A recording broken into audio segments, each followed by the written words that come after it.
Oke. Oke, makasih Pak Saropi. Silakan Bapak Ibu kalau ada yang ingin ditanyakan atau ada yang ingin dikritisi, apa sih Mary ini punya usaha eh, rumah rempah, cuma memang belum dijelaskan bentuk konkret dari apa ya produknya itu apa, produk jamu herbalnya itu dalam bentuk apa gitu. Nah, itu belum disampaikan. Memang tidak ada sebetulnya di dalam bisnis model Canvas, tetapi harusnya itu dulu yang sebetulnya disampaikan di awal, mau bentuk key productivitiesnya itu apa sebetulnya, produksi jamu herbal seperti apa bentuk jamunya itu dulu, karena nanti itu akan mempengaruhi aktivitas-aktivitas yang lain. Silakan kalau ada Bapak Ibu yang mau kasih masukan terkait dengan apa yang sudah disampaikan Mary, silakan. Saya Bu Darwan Ya, Agus silakan Bu, Pak. yang customer segmen ini mungkin Bu Mary, itu kan selain apa namanya segmennya mungkin remaja, anak-anak, orang tua dan dewasa, itu mungkin kan ini kan kalau yang langsung ke konsumen kan. Kalau yang misalkan ke toko atau apa toko obat atau ke apotik, apakah nggak bisa masuk juga ke situ maksud saya? Jadi segmennya mungkin bukan cuman em, manusia kan, manusia yang remaja, dewasa, orang tua dan anak-anak. Segmennya mungkin boleh nggak Bu, misalkan segmen customernya itu ke pedagang perantaranya lah istilahnya. Itu yang saya tanyakan sama sarankan Ibu. Makasih Bu. Ya, baik. Terima kasih, Pak.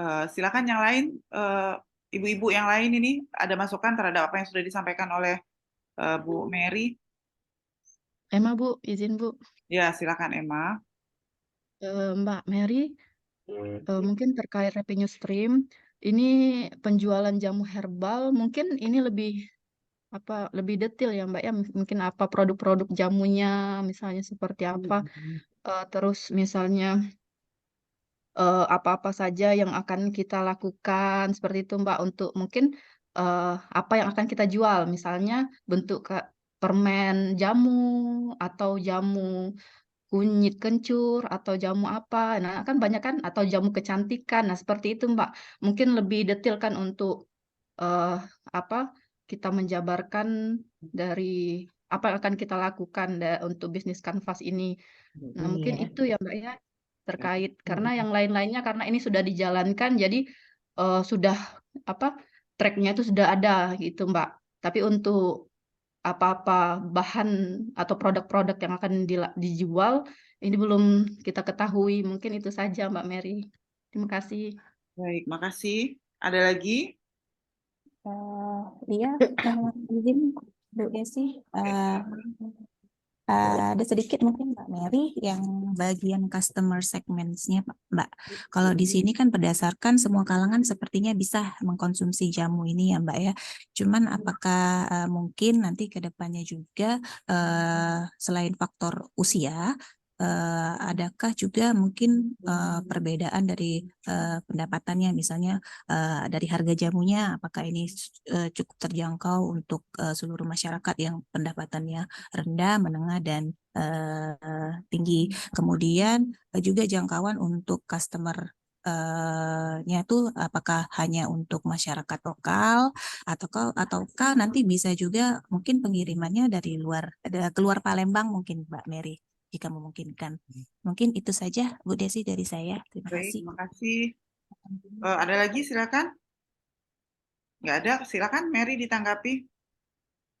Baik, terima kasih. Mungkin yang untuk Pak Darwan, saya tanggapi terlebih dahulu. Kalau customer segmen ini maksudnya segmen yang pengkonsumsi jamu, Pak ya. Kalau saya lihat, maksudnya untuk yang pengkonsumsi jamu itu ditujukan kemana? Ke remaja, ke setiap faktor usia.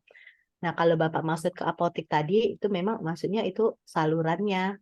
Eh, kita apa ya namanya itu, kalau yang tempat kayak gitu kan, media kan. Kalau dibilang Bapak tadi kan dalam apotik ya kata Bapak, di sini kan saya sudah masukin di channel ini, ada kok kita sudah kerjasama sama apotik kayak gitu kan. Sedangkan kalau untuk di customer segmen ini maksudnya memang benar-benar segmen kita menjangkau untuk segala faktor, maksudnya faktor usia itu bisa untuk mengkonsumsi, khusus yang mengkonsumsi. Sedangkan yang untuk Mbak Emma ya benar, seharusnya ini saya tambahkan di revenue stream ini yaitu ada teh herbal, ada Simplicia, ada apa jamu instan, serbuk instan, dan sama minuman segar. Seharusnya di sini saya tambahkan biar lebih detail kayak gitu kan. Sedangkan kalau untuk Mbak Lia, memang sebenarnya jamu ini mungkin saya kurang detail. Ini sudah dikirim, saya itu bergerak dari 2014 sebenarnya Mbak ya. Sudah ada pelanggan di Rapocini Makassar itu memang yang setiap bulan dia mengambil jamu, memang jamu dalam bentuk bukan lagi pak yang ini, sudah bentuk kiloan kayak gitu. Karena dia sendiri punya kafe di sana kan. Kalau di Rapocini kan susah untuk bahan baku itu sendiri kan kayak gitu kan. Ya memang sudah ada pelanggannya. Mungkin di sini saya memang kurang ini ya, kurang dekat karena bingung. Sebenarnya saya tuh bisa ini cuman untuk mengungkapkannya itu loh Bu. Menuangkannya itu ke dalam itu. Sebenarnya kalau di pikiran tuh ada kayak gitu. Nah kan cuma untuk memasukkan ke tabel ini agak bingung kayak gitu kan. Mungkin karena memang lihat ini model kanvas ini baru juga, bukannya baru, mungkin baru ya karena ini yang baru kita pelajarin juga. Sebenarnya apa yang lakukan ini sudah dilakukan kayak gitu. Nah kan untuk pembagiannya. Sedangkan untuk apakah itu terjangkau, memang itu ekonomis dari harga yang sangat ekonomis sampai itu insya Allah dari lapisan masyarakat rata-rata harga yang kita jual kayak minuman segar itu dari harga 10.000 sampai harga 35.000 ada kalau untuk minuman segar. Sedangkan untuk jamu instan per 100 gram itu kan dari harga 20 kayak teh itu 20.000 sampai 300.000 kayak gitu kan. Sebenarnya itu kalau untuk harga tidak terlalu ini karena bervariasi, cuman saya bingung naruhnya itu di mana kayak gitu kalau untuk menjelaskan itu. Kalau untuk kemasan sendiri kita sudah beragam, memang kemasannya kalau itu dalam bentuk botol minuman segar itu dalam bentuk botol, kalau itu biasanya plastik aluminium kalau untuk kayak teh dan Simplicia. Sepertinya itu Bu, kawan-kawan. Baik. Baik, terima kasih. Ya, jadi mungkin saya review sedikit ya, Mary. Kan sebetulnya ini sebetulnya sayang sekali gitu karena Mary kan sudah punya usaha ya. Ini tapi bikin model kanvasnya nih general sekali. Itu tuh sayang sekali sebetulnya. Padahal ini kan sebetulnya bisa jadi apa ya? Bisa jadi kayak kompas usaha yang sudah dilaksanakan itu akan dibawa kemana. Termasuk juga tadi pertama kali yang saya cermati itu adalah customer segment. Jadi sekarang itu makin spesifik segmen kita itu sebetulnya memang pasarnya jadi makin sempit, tapi kemungkinan untuk bisa menembus pasarnya tuh jadi makin besar. Kira-kira gitu misalnya nih tadi sudah disampaikan sama Emma. Bisa nggak sih misalnya pasarnya itu artinya produknya itu memang misalnya untuk gimana ya? Menurunkan berat badan misalnya gitu kan kalau sekarang itu atau menambah nafsu makan pada anak misalnya gitu ya. Jadi segmennya tuh jadi jelas gitu ketika produk-produk yang kita hasilkan itu memang jadi sifatnya sangat spesifik gitu loh. Sehingga memang tadi makanya ada pertanyaan dari Emma, bisa nggak sih gitu kategorinya itu bisa kita sempitkan lagi karena memang tergantung pada revenue stream yang kita buat. Tapi ini tadi karena memang revenue stream yang dibuat itu apa namanya tuh umum gitu sehingga memang jadi customer-nya umum, kemudian key partner-nya juga jadi umum gitu kan, belum spesifik betul. Untuk key partner mungkin perlu ditambahkan, untuk key partner menurut saya perlu ditambahkan kan salah satu yang penting Instagram, Facebook itu oke lah gitu milik kita yang kelola, tetapi ketika kita kerjasama dengan marketplace tentu kan tidak hanya artinya Pak Tani itu dianggap sebagai key partner juga. Jadi perlu juga kita masukkan misalnya di dalam key partner itu posisi pengelola di marketplace itu seperti apa gitu. Nah, itu belum masuk di key partnernya. Kemudian revenue product tadi sudah disampaikan oleh Lia ya. Mungkin kita perlu spesifik, tadi Mary juga sudah menambahkan. Kemudian untuk key resource itu saya nggak ngelihat bahan baku. Padahal kan sebetulnya bahan baku itu justru yang menentukan apakah produk yang akan kita hasilkan itu bisa continue untuk diproduksi. Nah, termasuk juga cost structure ya, jadi ada biaya tetap. Nah, ini biayanya juga masih bolak-balik ya, Mary. Jadi mungkin perlu dilihat kembali kalau nanti arahnya ke analisis evaluasi project atau analisis project, maka nanti biayanya ada biaya investasi dan biaya operasional. Tapi kalau kita anggap usaha ini sudah jalan, kemudian Mary hanya sekedar pingin tahu berapa sih keuntungan dari project ini, berapa sih biaya yang sudah dikeluarkan, maka komponen biayanya adalah biaya bahan baku langsung, biaya tenaga kerja langsung, dan biaya overhead pabrik. Jadi cost structure-nya juga masih terbalik-balik kira-kira gitu. Jadi tidak, nanti kalau misalnya pakai konsep biaya yang dianalisis kelayakan usaha, maka dia ada biaya investasi dan biaya operasional. Biaya operasional itu akan masuk ke dalam, jadi komponen biaya operasionalnya itu nanti adalah biaya tetap dan biaya variabel, kira-kira gitu. Jadi jangan campur-campur gitu maksud saya komponen biayanya. Mungkin gitu ya. Kalau sebetulnya nilai terakhir input itu hari Rabu, jadi kalau ingin diperbaiki silahkan, nanti saya tunggu hari Rabu perbaikannya bisa dikirim. Kemudian jangan lupa nanti perbaikannya juga diupload ke e-learning ya. Untuk silahkan selanjutnya siapa lagi yang akan terima kasih Mary atas presentasinya hari ini. Saya menyadari pasti bingung untuk bikin pertama kali, tapi setelah hari ini mudah-mudahan semua akan lebih clear. Baik. Terima kasih, Mary. Silakan selanjutnya siapa? Ya. Siapa yang akan presentasi? Izin Bu, Emma presentasi Bu. Silakan, silakan.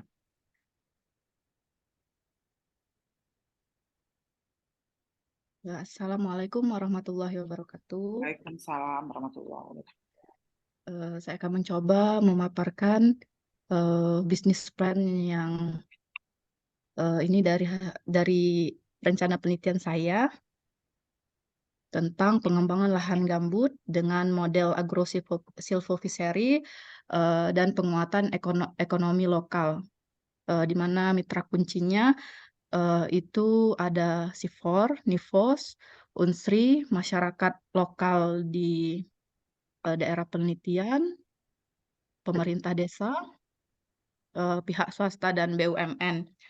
Kemudian aktivitasnya ini rehabilitasi lahan gambut, pengadaan saprodi, pengembangan saprodi, pengadaan pelatihan ekonomi kreatif bagi masyarakat yang ikut dalam sampel di penelitian saya. Kemudian sumber daya yang digunakan inilah lahan gambut, terus permodalan ini didapat dari mitra kunci kerjasama, kemudian penguatan SDM, komoditi yang akan dihasilkan, ini adalah tanaman hutan, buah, sayur, pangan, dan ada ikan. Kemudian hubungan dengan pelanggan, ini kelengkapan fasilitas untuk wisatawan ke lahan gambut, kemudian menjaga alur jalan wisata supaya aman dan terjaga. Mungkin hubungan dengan pelanggan ini masih terkategori umum, jadi masih sebatas sini untuk dijelaskan. Kemudian channelnya ini bisa menggunakan media sosial, FB, IG, WA, dan lain-lain, kemudian transportasi dan pengusaha UMKM untuk hasil yang didapat untuk kerjasama. Kemudian segmentasi pelanggan ini ada sebagai pelajar untuk melakukan studi banding, terus ada wisatawan lokal ataupun di luar, pengusaha UMKM. Kemudian struktur biaya ini pengadaan dan perawatan saprodi, pelaksanaan rehabilitasi dari lahan gambut, kemudian pemberdayaan masyarakat di daerah lahan gambut. Kemudian pembagian biaya ini ada dari hibah, dari pemerintah, swasta atau BUMN untuk pengembangan aktivitas pendukung, kemudian pengelolaan agrosilvofiseri untuk biaya operasional melakukan olah tanam lahan gambut, kemudian arus pendapatan ini kita rencanakan ini penjualan produk nantinya, wisata pemancingan, wisata outbound, jasa ekowisata, jasa agrowisata. Kemudian pembagiannya berhubung ini kerjasama, jadi ada pembagian untuk masyarakat, pemerintah, masyarakat, swasta, dan mungkin ada juga retribusi untuk pengembangan wilayah seperti itu. Mungkin hanya itu saja, Bu. Mohon masukan dari kawan-kawan sekalian. Oke, baik. Baik, jangan itu dihidupin dulu. Oh iya ya. Nanti nggak bisa di-review kalau sudah dimatikan.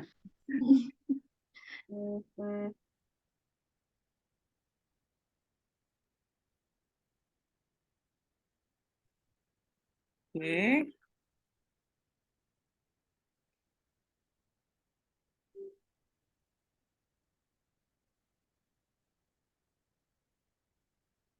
Oke, silakan Bapak Ibu kalau ada yang ingin ditanyakan, di-review dari apa yang Emma sampaikan, mungkin secara total tampak lengkap, tapi mungkin ada yang overlap kayaknya. Coba Bapak Ibu silakan di-review.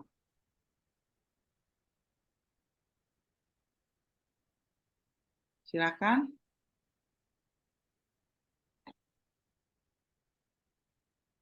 Ya. Malah mungkin Mary mungkin.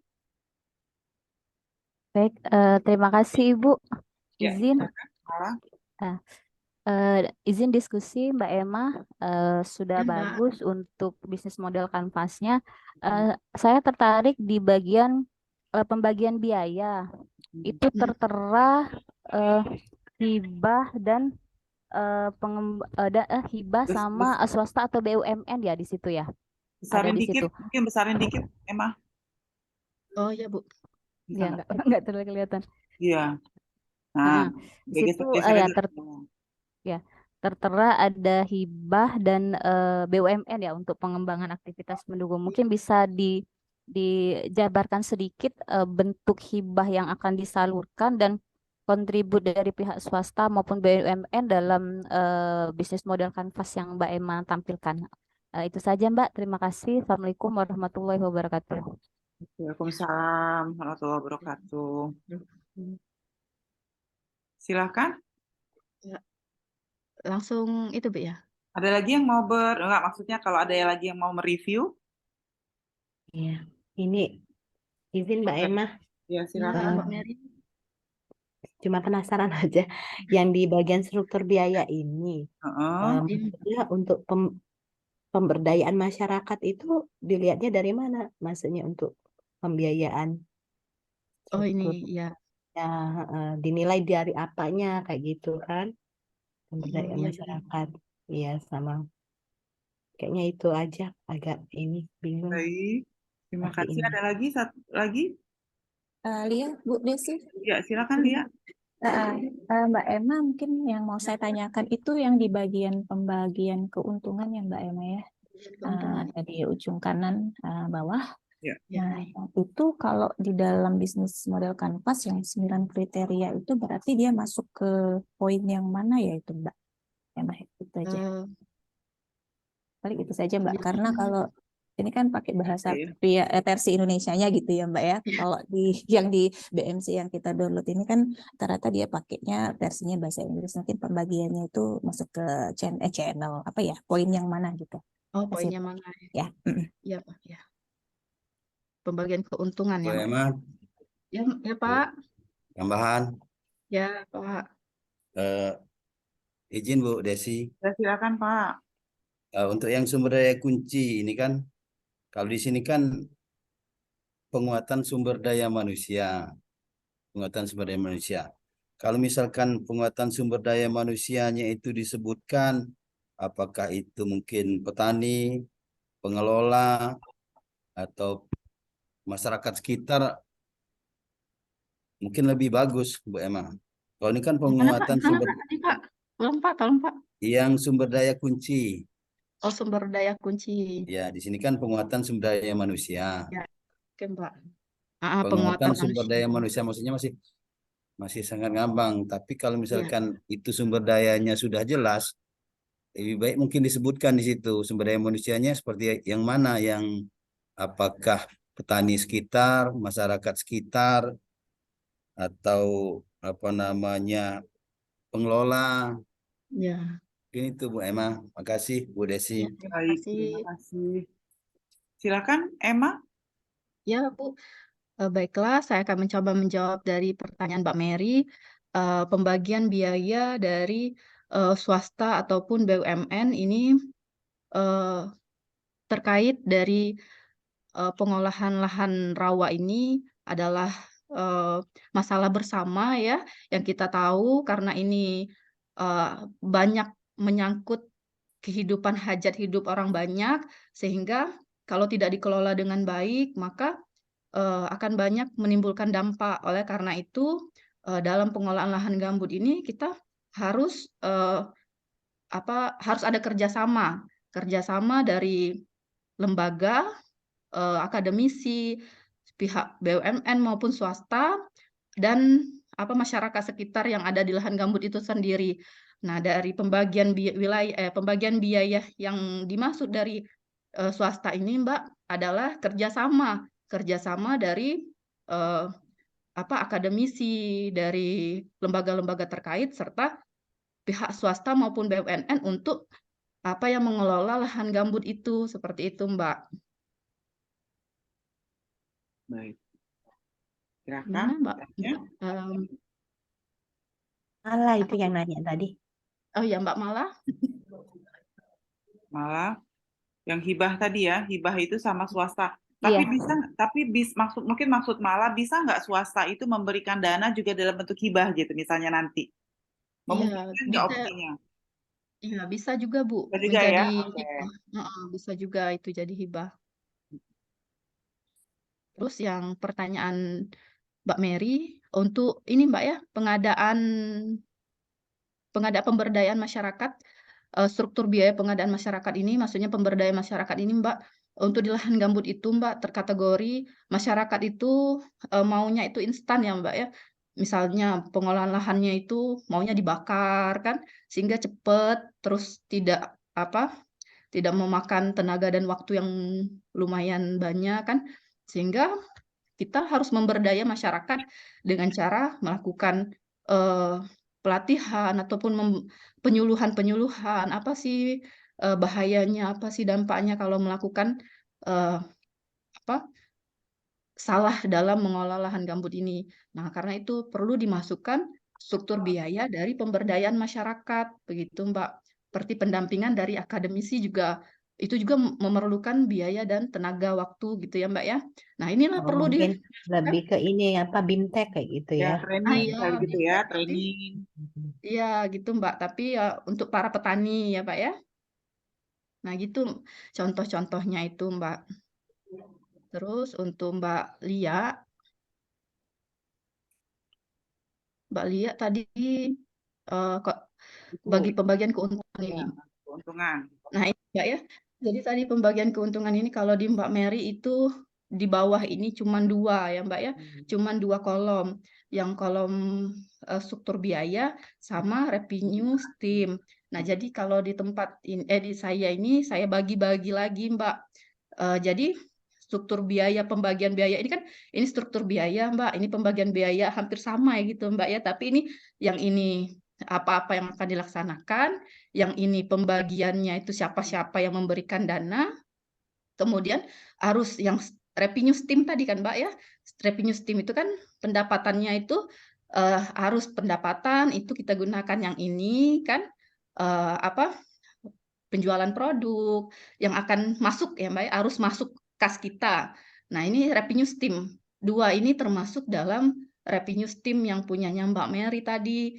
Tapi di punya saya ini saya bagi jadi arus pendapatan. Jadi pendapatan-pendapatan dari agrosilvoviary ini kalau dikembangkan itu bagaimana? Nah, inilah produknya misalnya seperti itu Mbak ya.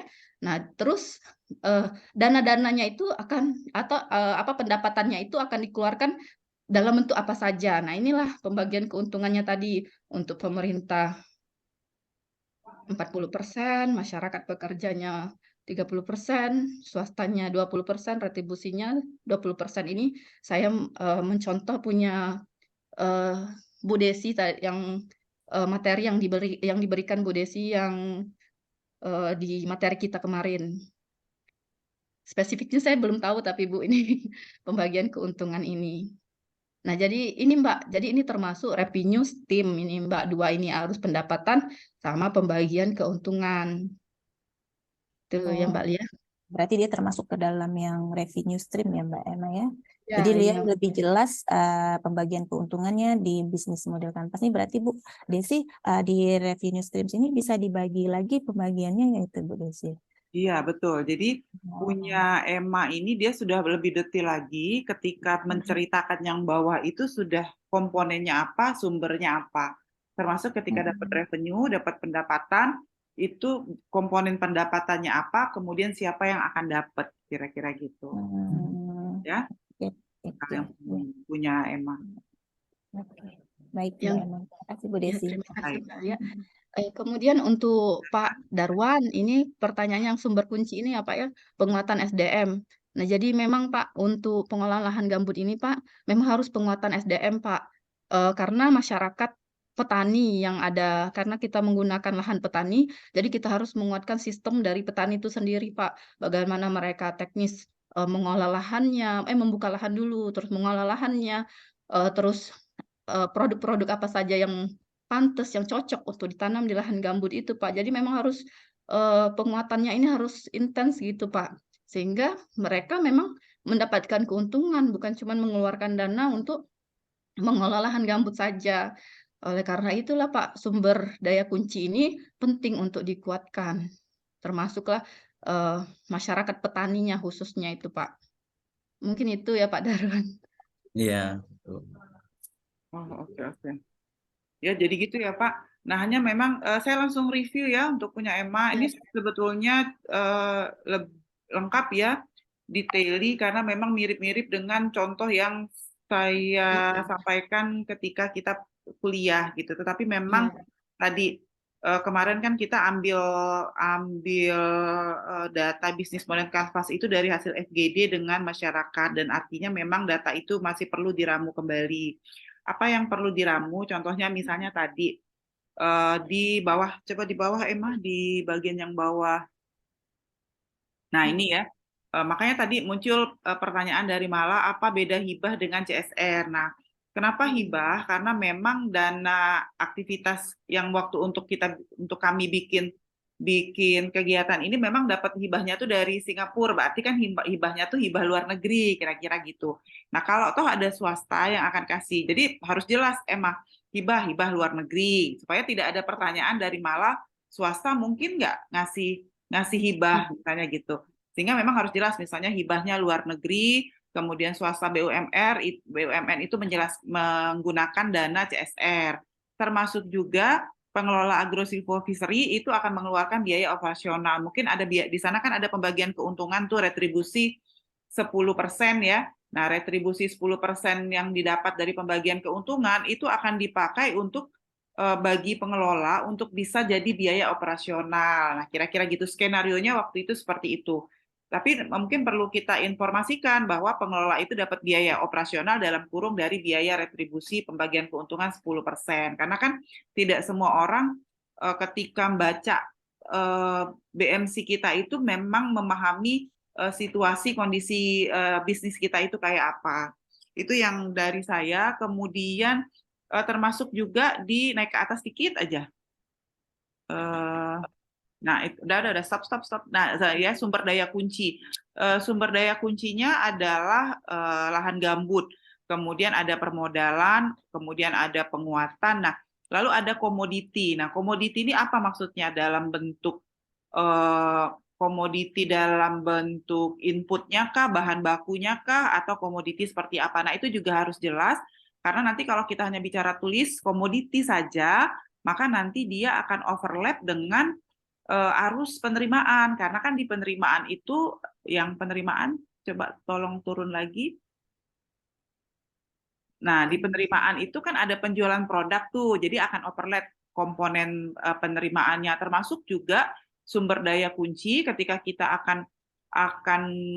ternyata kan yang dikembangkan juga wisata outbound, kemudian eduwisata, lalu agrowisata, mungkin itu salah satu saja ya, karena kalau kita sudah ngembangin agrowisata kayaknya dapat juga eko eduwisata, dapat outbound-nya kayaknya gitu ya, salah satu saja. Mungkin eko eduwisata, maka kita juga harus punya sumber daya kunci untuk pengembangan jasa eko eduwisatanya gitu, Emma. Ya, mungkin gitu ya. Baik, terima kasih Emma atas presentasinya. Silakan nanti diperbaiki untuk nanti dikumpulkan kembali paling lambat hari Rabu pagi. Baik, terima kasih. Kita gantian. Siapa lagi selanjutnya?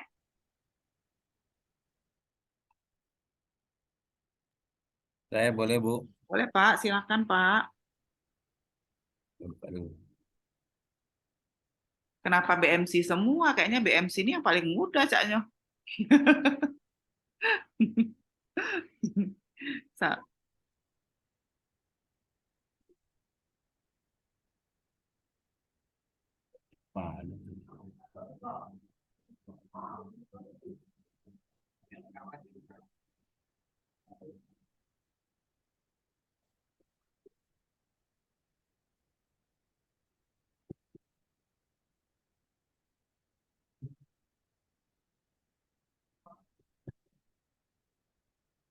Sudah kelihatan, Bu? Sudah Pak, silakan.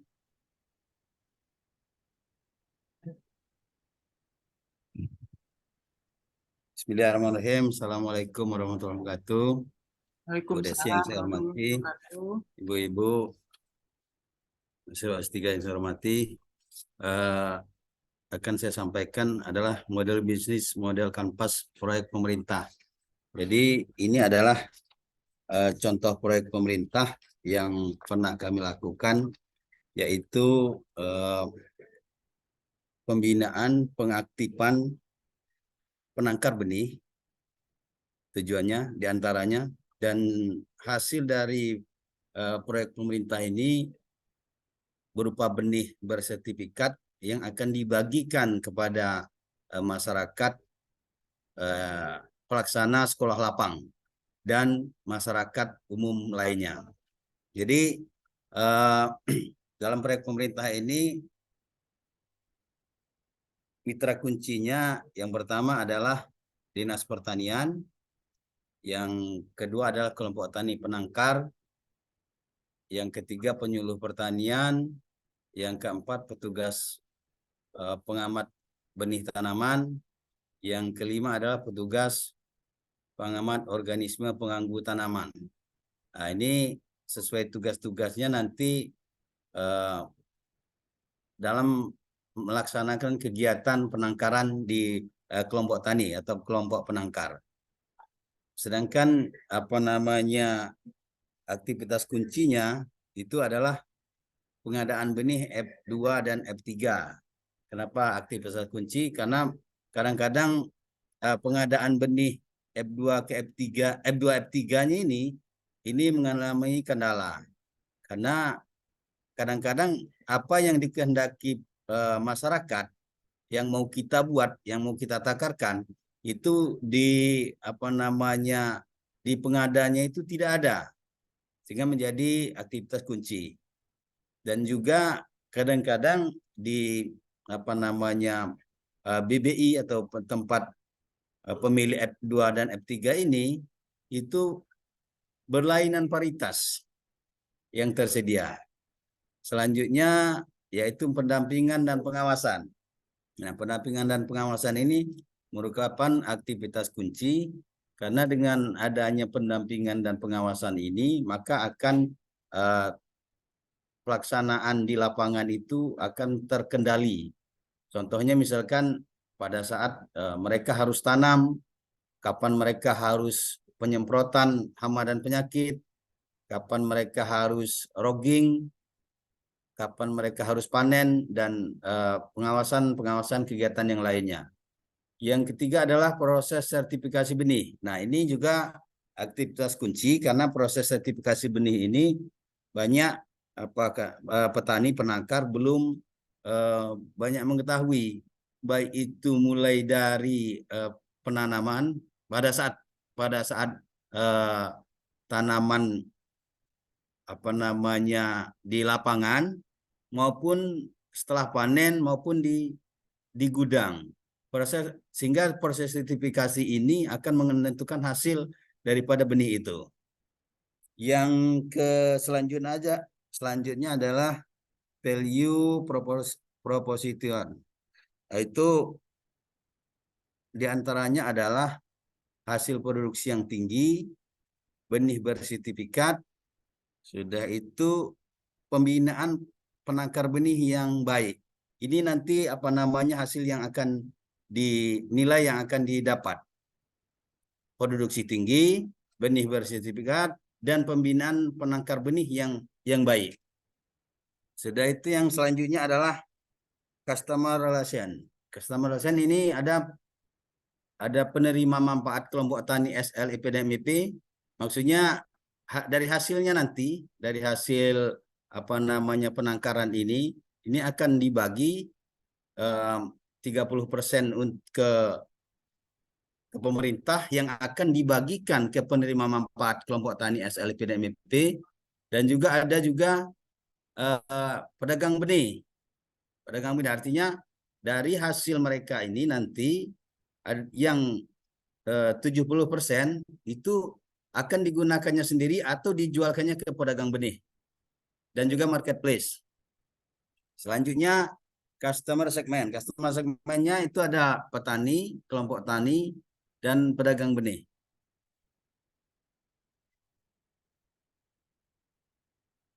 Selanjutnya key result, sumber daya kunci.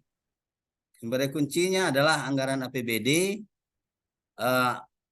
ada juga petani, dan juga lahan sawah milik penangkar benih. Selanjutnya adalah channel. Channelnya ada balai benih induk, ini yang saya sebut tadi, yang mempunyai benih F2 dan F3, dan juga pedagang sarana prasarana pertanian yang akan kita bantukan kepada penangkar benih atau petani. Cost struktur ini ada belanja yang akan dibagikan ke masyarakat, ATK, dan perjalanan dinas. Itu struktur pengeluarannya.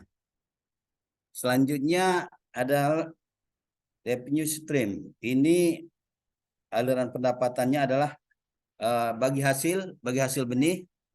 Ini yang pendapatan untuk petaninya, Bu. Petani penangkarnya. Itu adalah bagi hasil, sarana prasarana yang kita berikan kepada petani, pengetahuan proses penangkaran yang baik bagi petani penangkar itu. Selanjutnya profit sharing. Profit sharingnya bagi pemerintah itu tidak ada, 0. Tapi bagi kelompok penangkar benih yang kita ajak kemitraan itu 70%. Untuk petani penerima manfaat itu yang dibagikan dari hasil penangkaran itu yang kami bagikan, yang balik ke pemerintah dan dibagikan ke penerima manfaat itu sebanyak 30%. Mungkin itu Ibu yang bisa kami sampaikan, dan pastinya masih banyak kekurangan. Kami minta pendapatnya, sarannya, baik dari Bu Desi maupun dari kawan-kawan yang lain. Terima kasih. Saya akhiri. Wassalamualaikum warahmatullahi wabarakatuh. Waalaikumsalam warahmatullahi wabarakatuh. Terima kasih Pak Darwan. Menarik ya. Ini ada aspek tidak hanya sekedar aspek finansial, tapi ada aspek ekonominya tuh di sini. Silakan Bapak Ibu, Ibu-ibu ya berarti ini komentarnya. terkait dengan apa yang dikerjakan. Padahal ini Pak sebetulnya mau produksinya tuh benih padi bersertifikat ya Pak, maksudnya gitu ya? Ya, benih padi bersertifikat. Ya, oke. Silakan.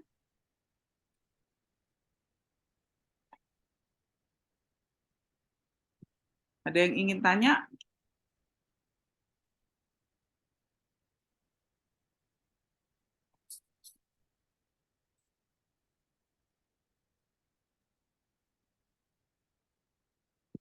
Oke, sudah mulai Izin. ngantuk Cak Nyo. Oh, Mary, silakan Mer. Mary, Enggak sih, masalahnya ini judulnya proyek pemerintah, pasti anggarannya APBD ya, Pak. Hmm.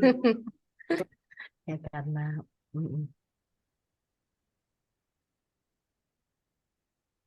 enggak sih. Silakan. Nggak jadi, Mary? Iya, ini proyek pemerintah. Makanya tadi saya bilang ada aspek finansialnya di dalam kegiatan yang disampaikan Pak Darwan ini dan ada aspek ekonominya. Artinya ada pengembangan kemampuan ya, petani penangkar. untuk bisa menghasilkan benih bersertifikat sendiri, kira-kira gitu. Hanya Pak Darwan, saya ingin tanya apa beda antara di bawah itu kan, coba di bawah Pak. Iya, bawah. Nah, profit sharing itu kan ada kelompok tani penangkar sama petani penerima manfaat. Ini bedanya apa ya Pak? Ya, untuk yang kelompok tani penangkar ini adalah yang mitra kita. Mitra Dinas Pertanian untuk menangkar, memperbanyak benih yang hasilnya nanti benih bersertifikat, dan juga yang dia dapatkan adalah bagaimana cara penangkaran yang baik. Itu yang dia dapatkan. Yang penerima manfaat ini, petani penerima manfaat ini, ada kegiatan sekolah lapang di luar penangkar ini yang akan kita bagikan, karena pembagian dari hasil penangkaran ini kan kita perkirakan adalah benihnya menjadi 5 ton. Dan 1,5 ton itu balik ke pemerintah. 1,5 ton ini kita berikan lagi ke penerima manfaat, ke petani penerima manfaat, petani lain selain penangkar sekitar itu. Yang menghasilkan 5 ton itu petani penangkar berarti? Ya, petani penangkar. Ya? Petani penangkar itu menghasilkan 5 ton per hektar. 5 Kemudian ton per hektar benih. Ya, benih. Dari 5 ton per Iya. hektar benih itu berarti 3,5 ton mereka bisa jual sendiri. Kemudian 1,5 Bisa jual sendiri, dikembalikan ke pemerintah berarti. Ke pemerintah. Untuk disalurkan. Pemerintah memberikan lagi ke petani lainnya. Penerima manfaat tadi. Ya. Oke. Pak, Silakan. di sini ada BIMTEK ya Pak untuk Ya, cost structure-nya ya. Iya, seharusnya kan ada BIMTEK ya kalau kayak gini nih. Oh, di ini ya. Yang teknis, iya di struktur Sini. biaya. Izin Bu, Ya, silakan Emma. Pak Darwan. Ya, Coba siap. lihat Pak yang bagian aktivitas kunci ya Pak. Ini Pak. Ya. Proporsi nilai Pak. Ini value proposition. Ini. Ya. Itu ada 3 ya Pak ya. Hasil Ya. produksi tinggi, benih bersertifikat, pembinaan penangkaran benih. 3 ini satu kegiatan gitu ya Pak ya? Ya. Ya, dalam satu kegiatan. Oh, dalam satu kegiatan. Harapannya adalah hasil produksinya tinggi, benih bersertifikat, dan pembinaan penangkar benih yang baik. Oh, Ya, gitu. jadi bukan cuman bentuk hasil fisik ya, tapi juga hasil pengetahuan petani, cara menangkar yang baik, dan bagaimana dia mupuk, kapan dia harus pemilihan di lapangan, pemilihan tanaman di lapangan, pembuangan hama rumput misalnya, atau jenis lain, varietas lain, Ya, Kita artinya kita satu aja. kegiatan ya Pak ya, 3 komponen ini yang akan jadi tujuan kita gitu ya Pak ya. Iya. Mm-mm. Terus itu Pak, customer relationship-nya ini Pak, tidak ada konsumen ya Pak ya? Oh ya.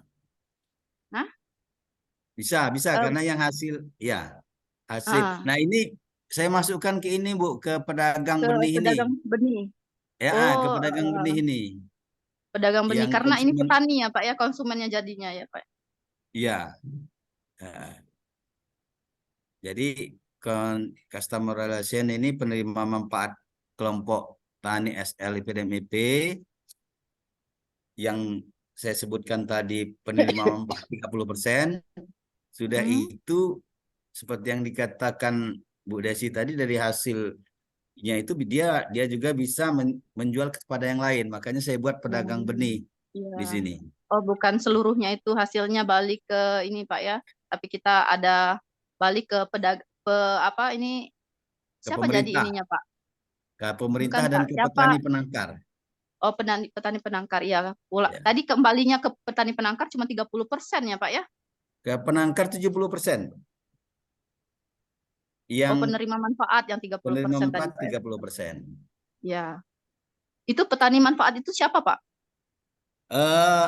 Penerima manfaat ini yang ini Bu, yang kelompok Kelompok tani tani. sekolah lapang. Sekolah lapang Beda dengan kegiatan IPDMIP. kelompok tani penangkar ya Pak? Beda itu Pak. Kelompok tani Beda, penangkar sama kelompok tani yang itu penerima penerima manfaat itu. manfaat. Ya, yang kelompok tani penangkar ini adalah mitra kita. Mitra kita untuk menangkarkan Ya, benih, memperbanyak benih. ya. Terus yang penerima manfaat itu pembeli. Penerima manfaat ini adalah petani, kelompok tani sekolah lapang yang melaksanakan sekolah lapang di kabupaten-kabupaten lain. Kontribusinya apa Pak? Kita memberikan benih kepada mereka yang akan melaksanakan sekolah lapang. Sekolah. Oh, Iya. seperti hibah ya Pak ya mungkinnya atau Ya, hibah, bantuan. hibah Bu, hibah. Oh iya iya Pak. Mungkin itu saja ya Pak Darwan. Terima kasih. Makasih Bu Emma. Jadi ada lagi, Ria mau menyampaikan sesuatu atau malah mungkin ingin menyampaikan sesuatu? Iya Bu Desi, sedikit mungkin Pak Darwan yang bagian Iya. key resources itu ya Pak ya. Kalau di sini petani ya, yang petani itu ialah petani yang maksudnya di sini adalah petani yang menghasilkan benih itu ya Pak ya, atau seperti apa? Yang mana Bu? Yang key resource yang bagian petani Pak. Oh ini ya. Ya, Ya. ya petani di situ apakah memang petani yang menghasilkan benih yang nantinya akan diberikan lagi kepada petani padinya atau seperti apa Pak? Petani penangkar atau penerima manfaat penangkar Bu. kali ya? Ya, iya gitu Bu. Petani penangkar ini Bu. Oh, petani penangkarnya ya. Iya. Oh,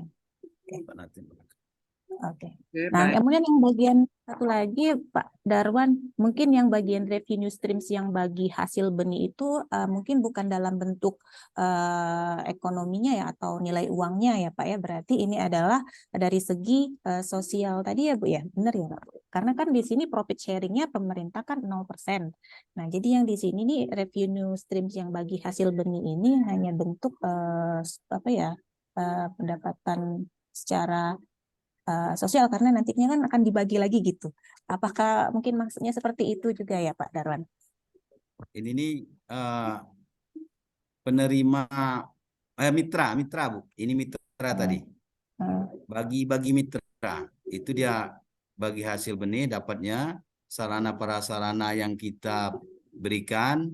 Kita kan ada memberikan selain benih juga pupuk, obat-obatan. Sudah itu ada juga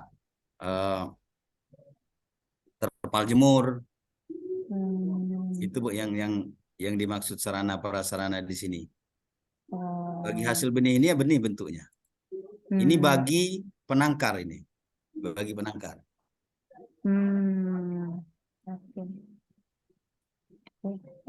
Baik. Kita coba review ya. Ya, Bu. Baik, terima kasih. Ini menarik Pak Darwan. Jadi Kenapa menarik? Karena di dalamnya tidak hanya ada, jadi ini sudah apa ya? Kalau yang pertama, kedua tadi kan sebetulnya punya EMA tadi bisa juga punya dampak ekonomi juga, tapi belum masuk di dalam perhitungan. Jadi kalau yang punya EMA tadi sebetulnya kita bisa masukkan juga misalnya kayak carbon trading, itu kan bisa masuk tuh sebetulnya, atau perbaikan plasma nutpa gitu. Itu hal-hal ekonomi. Nah, ini Pak Darwan sudah coba masukkan bahwa ternyata ketika kita melaksanakan satu project itu tidak harus profitnya itu dalam bentuk finansial, kira-kira gitu. Nah, tapi memang masih ada overlap satu sama lain gitu ya. Jadi setelah sampai dengan presentasi untuk yang ketiga, kesimpulan saya tuh satu gitu, kayaknya mahasiswa ini Bapak Ibu-ibu ini masih bingung membedakan kapan dia masuk ke activities, kapan dia masuk customer relation, ya kapan dia masuk ke resource, kira-kira gitu. Jadi key activities, kalau key partner mungkin udah jelas orang-orang yang akan partner dengan kita baik dari sisi input atau output, terutama yang ada di sepanjang rantai pasok itu bisa jadi key partner. Tapi key activities itu adalah aktivitas kunci dan beda dengan customer relation sebetulnya. Jadi misalnya nih, kalau key activities itu adalah aktivitas utama dari kegiatan kita itu apa sih? Cukup satu, ini kan ada dua nih, ada pengadaan benih F2, F3, ada proses sertifikasi benih.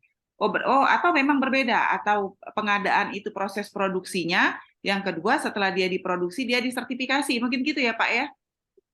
Ini yang pengadaan benih ini F2, F3 nih Bu.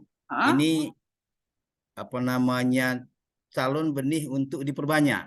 Nah, oke. Pengadaannya Nah, berarti jadi kita nanam gitu ya, Pak? ya, Atau input? Nah, kita produksi kan berarti ya? ya mau Nah, kita produksi. setelah benih F2, F3 itu diproduksi, lalu disertifikasi kan gitu biasanya ya? Ya, Oke. ya, Nah, oke. Jadi aktivitas utamanya adalah pengadaan benih atau proses produksi benih. Karena kalau pengadaan tuh seolah-olah kita ngambil dari luar, tapi beda kan. Kalau ini kan sebetulnya memproduksi gitu, diproduksi oleh si petani penangkar. benar Bu. Nah, ya Bu, gitu ya Pak. benar. Nah, kalau Pengadaan benih kita ngambil dari luar Bu. Benar, kita ngambil dari oh, luar. jadi Iya, dia input sebetulnya. Kalau gitu menurut saya masuk dalam key resource kalau dia pengadaan benih itu berarti. Jadi dia akan dipakai untuk ditanam oleh si petani penangkar berarti F2 dan iya, F3. iya. Oke, berarti dia masuk ke dalam key resource. Berarti ada kalau petani penangkar itu kan benih F2, F3 itu dia tanam kemudian menghasilkan benih ya Pak. Ya, Nah, berarti justru yang harus masuk ke dalam key activities itu adalah proses produksi benih, gitu. Kemudian yang kedua, key activities-nya adalah proses sertifikasi benih. Jadi pertama ya, proses produksi benih, jadi benih F2, F3 tadi ditanam, itulah proses produksi. Kemudian setelah benih F2, F3 tadi ditanam, kemudian menghasilkan produknya itu ialah disertifikasi. Nah, tetapi kalau dalam ini diskusi ya. Kalau di saya pendampingan dan pengawasan itu tidak masuk ke dalam key activities, justru masuk ke customer relation. Jadi di tempat Pak makanya di customer segment itu sebetulnya menurut saya customer segmentnya itu adalah si petani penangkar sama satu lagi tadi petani apa namanya Pak?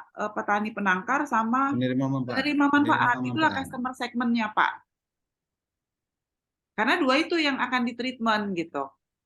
Kemudian customer relation-nya, nanti bagaimana kita membina customer relation, bentuknya adalah pendampingan dan pengawasan. Jadi pendampingan dan pengawasan yang ada di key activities, itu kalau menurut saya, itu akan kita pindah ke customer relation. Jadi bentuknya pendampingan dan pengawasan. Ya, kemudian mengenai value proportion-nya itu, hasil produksi tinggi, mungkin perlu ditambah hasil produksi benih, kan yang kita fokusnya benih. Karena takutnya nanti orang mikirnya hasilkan padi gitu, beras.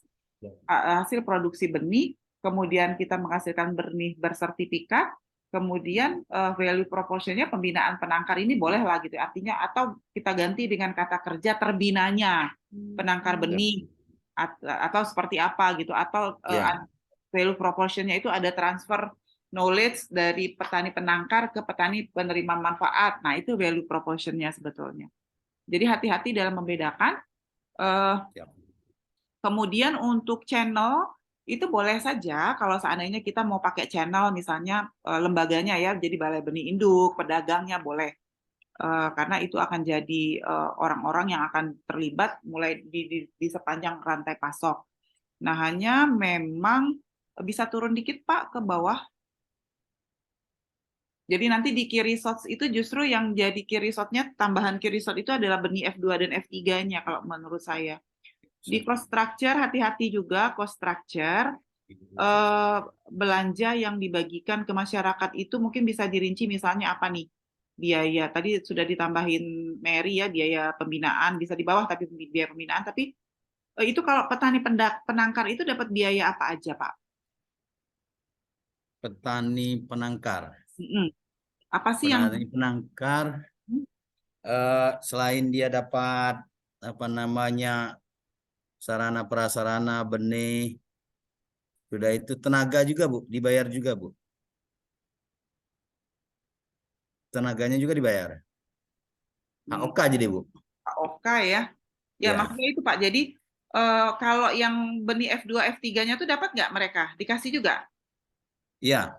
Nah, berarti kan biaya input benih, biaya tenaga kerja, mungkin perlu jadi di ini ya Bu kalau ya, dirinci Bu untuk ya. case Bapak ini bisa Bapak rinci atau kalau misalnya Bapak mau ini kan berarti ada biaya kalau di sini bisa nih biaya tetap sama biaya variabel sebetulnya kalau menurut saya kalau yang di tempat Pak Darwan ini termasuk nanti ATK, perjalanan dinas, masuk biaya variabel kali ya Pak, tapi akan lebih banyak komponen-komponen untuk biaya input, biaya pembinaan, apalagi tadi biaya HOK ya, karena biasanya kan kalau petani menghasilkan benih itu dia HOK-nya lebih banyak daripada kalau tanaman yang menghasilkan beras.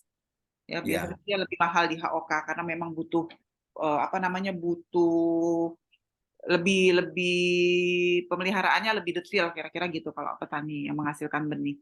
Mungkin itu Pak revenue stream ya arah penerimaannya bagi hasil benih. Oke, ada sapras ya boleh lah ya. Pengetahuan itu revenue dari sisi ekonominya. Nomor 1, nomor 2 itu revenue dari sisi finansial. Ya, nah hanya memang profit sharing ini yang agak overlap karena di situ kan pemerintahnya nol, padahal kan prosesnya dikembalikan ke pemerintah dulu, baru masuk ke petani penerima manfaat. Nah itu yang mungkin perlu dijelaskan di dalam profit sharing itu Pak. Jadi pemerintah 30% yang kemudian akan disalurkan ke petani penerima manfaat. Jadi bukan seolah-olah pemerintahnya jadi nol gitu kan, tetap harus kembali ke pemerintah dulu prosesnya. Silakan.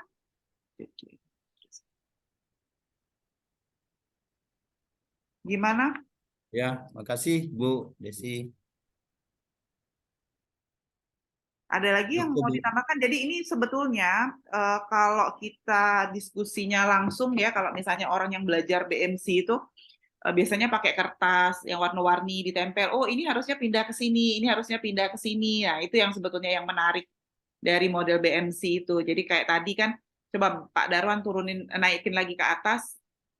Kayak tadi kan misalnya pengawasan dan pendampingan dan pengawasan itu sebetulnya bisa kita diskusikan apakah masuk di key activities atau masuk di customer relationship. Itulah bagian dari diskusinya.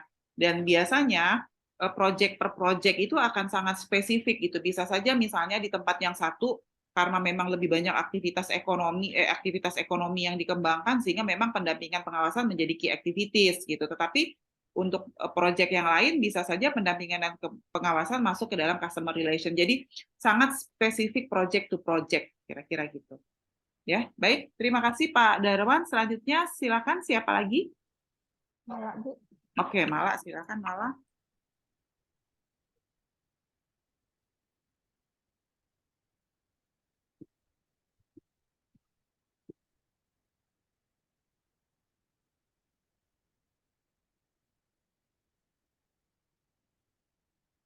Pak Darwan.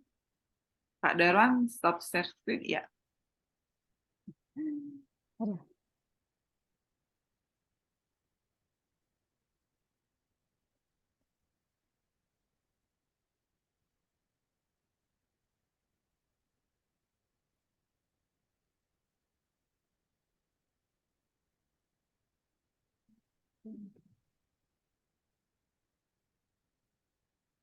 Baik, Assalamualaikum warahmatullahi wabarakatuh. Waalaikumsalam warahmatullahi wabarakatuh. Terima kasih atas kesempatannya kepada Ibu Dr. Desi Adrani, SPMSI. Juga yang terhormat kepada rekan-rekan sekalian, izinkan saya untuk sedikit memaparkan mengenai proposal kelayakan usaha. Bisa ditinjau dari aspek yuridis, teknis dan teknologis, aspek pasar dan pemasaran, aspek finansial, serta aspek organisasi. Yang saya angkat pada proposal kelayakan usaha ini adalah kerupuk udang yang berada di wilayah Sungsang, Desa Sungsang, untuk memenuhi program doktor tugas kewirausahaan lanjutan program Penutup Ilmu Pertanian. Ini salah satu gambar kegiatan yang ada di sana dari anggota koperasi. Yang saya angkat di sini adalah Koperasi Jaya Makmur Nelayan. Jadi dari aspek yuridis yang saya angkat adalah bentuk badan usahanya adalah koperasi dengan nomor AHU, kalau akta notaris kalau AHU itu adalah 003197 AH.01 26 tahun 2020. Adapun logo produk yang saya bisa tampilkan di sini adalah kentang udang asin Sungsang dengan produk olahan kering. Kemudian mengapa saya mengangkat usaha kerupuk udang, karena pertama di daerah Sungsang merupakan salah satu penghasil hasil laut yang cukup besar, khususnya di Provinsi Sumatera Selatan. Dan mengapa harus diolah kembali, karena yaitu karena banyaknya hasil laut yang diperoleh itu memerlukan produk turunan yang bisa meningkatkan atau memberikan added value terhadap hasil usaha tersebut. Kerupuk udang ini mempunyai nilai rasa, gizi, dan harga yang sesuai dengan konsumen, bisa dinikmati dari kalangan anak kecil hingga dewasa dengan harga yang cukup terjangkau. Dengan nama Kemplang Udang Asin Sungsang dengan tagline Kemplang Renyah punya Wong Kito. Usaha ini berdiri dengan visi misi memperoleh keuntungan tentunya kalau di koperasi, namun tetap sosial oriented yang ada, bisa menjadi salah satu kerupuk udang sukses yang ada di Palembang, kemudian menjadi produsen kerupuk udang nomor 1 di Indonesia, kemudian misi berinovasi, mempunyai ide kreatif, memberikan pelayanan yang baik untuk konsumen, kemudian menjual produk yang terjangkau dengan kualitas dan rasa yang memukau. Tujuan usaha yaitu menjadi salah satu usaha kerupuk udang yang sukses di Palembang dengan omset yang sangat tinggi yang bisa dinikmati tidak hanya untuk masyarakat lokal maupun masyarakat nasional, yang artinya bisa membuka lapangan pekerjaan baru bagi masyarakat sehingga bisa mengurangi angka pengangguran. Kalau dari sisi aspek pemasaran, segmen pasar yang sudah kami targetkan ini adalah dari kalangan anak-anak, remaja, dewasa, hingga orang tua. Ini aman bisa mengkonsumsi kerupuk udang tersebut yang kami akan pasarkan melalui toko, pasar, supermarket, swalayan, mall, juga pasar online maupun e-commerce. Kemudian untuk positioning sendiri, keunggulannya ini memiliki beberapa bentuk, yaitu ada yang lempeng, ada bentuk ulir dengan kemasan yang bervariasi, ada yang 1/4 gram, setengah gram, dan 1 kilogram. Ini akan disesuaikan dengan kebutuhan dan kemampuan pembelian masyarakat dengan bahan baku udang yang berkualitas dan tidak menggunakan MSG. Kemudian ada pun permintaan yang bisa kami lihat dari tahun ke tahun, itu dari tahun 2020 hingga 2022 cukup signifikan, ada peningkatan kurang lebih sampai 2 kali lipat pada tiap tahunnya. Dengan kapasitas produksi dari pesaing itu ada kerupuk udang dari Lampung dan kerupuk udang dari Sidoarjo. Kemudian untuk proyeksi penawaran kami sendiri akan kami sesuaikan dengan berapa banyaknya permintaan yang ada di pasaran. Kemudian untuk strategi pemasaran sendiri, ada SWOT yang kami naikkan adalah pertama untuk produk, seperti pada gambar, ada bentuk ulir dan bentuk pipi. Kemudian untuk harga sendiri, kerupuk udang pipi itu yang setengah kilonya itu 10.000, yang pipi yang seperempat, yang setengah itu 17.500, yang 1 kilo itu 35.000. Harganya tidak jauh berbeda antara yang bentuk pipi, ulir maupun bentuk stick.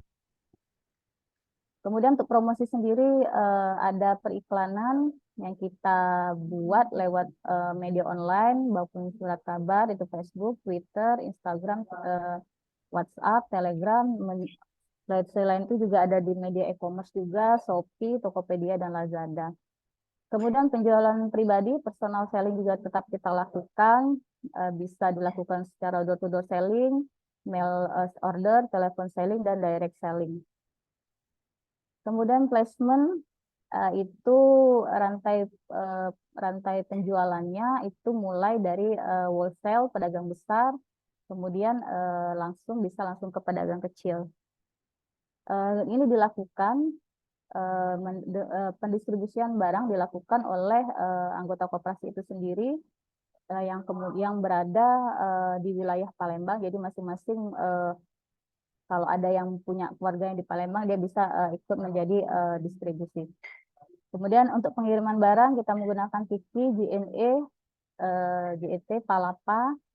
Kemudian pengangkutan biasa menggunakan jasa pickup. Kalau misalnya untuk pedagang dalam bentuk distribusi besar itu menggunakan lewat mall, swalayan, toko atau supermarket.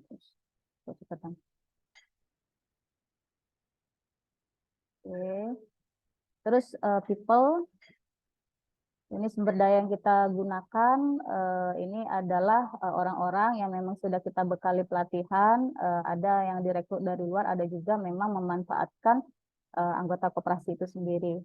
Kemudian proses untuk pembuatan kerupuk udang itu sendiri, itu bisa dilihat di laman YouTube tersebut dengan bahan-bahan yaitu 1 kg tepung tapioka, udang, bawang putih, garam, dan gula pasir air. Karena tidak menggunakan MSG, jadi tidak ada penyedap rasa di situ. Boleh Bapak Ibu lihat atau akses YouTube tadi, dan ini proses penjemuran kerupuk udangnya. Kemudian physical evidence-nya untuk menjual produk, prestasi yang sudah diperoleh di kerupuk udang ini, yaitu ada kerupuk kemplang banyak asin go nasional. Ini pernah kita bawa hasil kerupuk udangnya ke kementerian, dan ada pelatihan yang dihadiri oleh pejabat dinas setempat, dinas koperasi setempat. Kemudian untuk aspek organisasi dan manajemen, ini berbentuk koperasi dengan ketua Bapak Adi, bertempat di Desa Sungsang, dengan struktur organisasi sebagai berikut. Ada pembina, ada pengurus, ada pengawas, ada penanggung jawab, dan ada anggota. Dengan jumlah staf dan uraian tugas sebagai berikut, ada yang pimpinan usaha, ada sales penjualan, kurir, supir, administrasi, dan pekerja. Kemudian aspek perizinan, untuk izin prinsip itu ada, SIUPS itu ada, TDP ada, NPWP-nya juga ada, dan akte pendirian notarisnya juga ada. Dengan penjualan kegiatan usaha itu setiap bulannya dengan susunan adalah survei pasar, penyusunan rencana usaha, ada perizinan, survei tempat usaha, tempat mesin, pemasangan sarana penunjang, mencari tempat kerja, uji coba produksi, dan operasional. Sebelum kegiatan ini akan dilakukan sebelum melakukan kegiatan usaha. Kemudian aspek produksi, ada produk, di sini ada deskripsi produk tadi, yaitu kerupuk udang pipi dan ulir dan stick.